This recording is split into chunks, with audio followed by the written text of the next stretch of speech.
নিজে বলেন ওয়া ইন্নাকা লাআলা খুলুকিন আযীম। হে রাসূল, আপনাকে উত্তম চরিত্রের উপরে প্রতিষ্ঠিত করে জমিনে প্রেরণ করা হয়েছে। আপনার মতো চরিত্রবান পৃথিবীতে আর কেউ আসবে না। অথচ আজ দেখা যায় বাংলার জমিন আমার নবীর বিরুদ্ধে কথা বলা হয়, ঠিক কিনা বলেন? আমার রাসূলের চরিত্রের উপরে কথা বলা হয়, অথচ যার চরিত্রের সাথী ভাই স্বয়ং আল্লাহ পাক নিজে। সেই রাসূলের উপরে কটূক্তি করলে কখনো মুসলিম জাতি ঘরে বসে থাকবে না, ঠিক কিনা বলেন?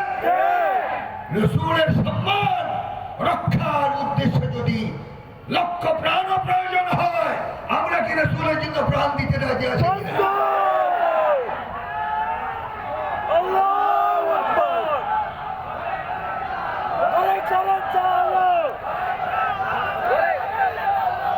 আল্লাহ পাক নির্ভুল চরিত্রের অধিকারী মুহাম্মদুর রাসূলুল্লাহ সাল্লাল্লাহু আলাইহি ওয়াসাল্লামকে পৃথিবীতে প্রেরণ করেছেন।